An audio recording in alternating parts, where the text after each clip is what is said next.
In these three stories, you will see a forum where shared fantasy crossed into real murder. And the community that made it possible, you will see the community that made it possible. You will see a trusted doctor who used everything he knew about human psychology to blackmail, exploit, and destroy the people who came to him for help. And you will see a dark web marketplace that didn't just expose its victims, it handed strangers a complete map to find them in real life. 3 people thought the internet made them untouchable.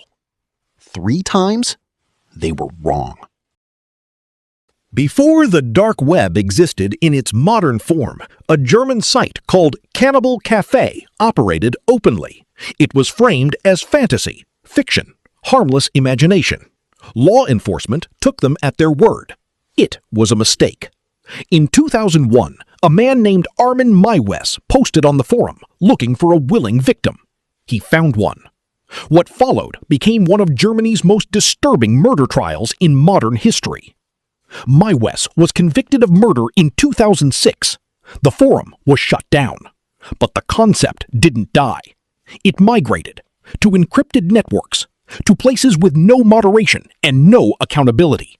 And it kept finding members. Researchers call it the radicalization pipeline. The Cannibal Cafe case didn't just produce one criminal. It revealed a community, and communities have members. Law enforcement is still watching the ones that survived. Story 4. The Dark Web Doctor.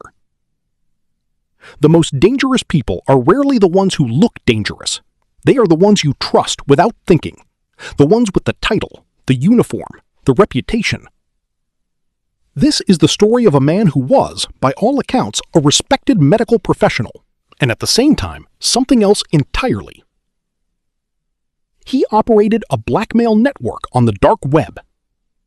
Under fake identities, he made contact with vulnerable people online, built trust, extracted private information, confessions, photographs, secrets. Then the messages changed. I know who you are. I know where you live. I know your family.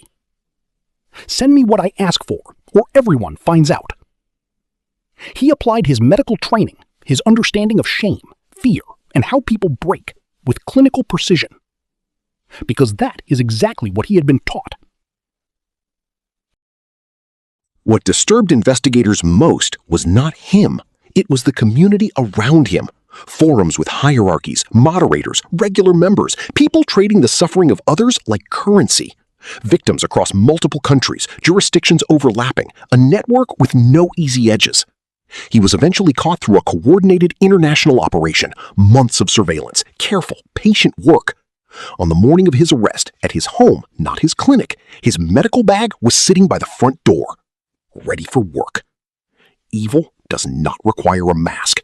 Sometimes it wears a white coat. Story 5. The Revenge Market. You wake up, your phone won't stop. Messages from numbers you don't recognize, from colleagues, from family members. Something is wrong. You open your social media and you see it. Your most private photographs, your full name, your address, your workplace. All public, all attached to you, all permanent. This happened to real people, hundreds of them.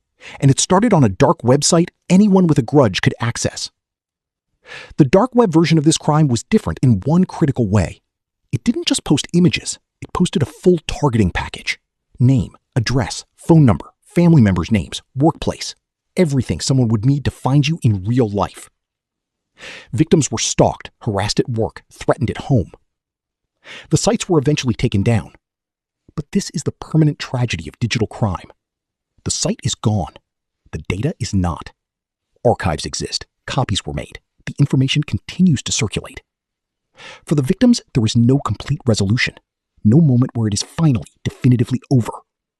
They learn to live with a door that can never be fully closed.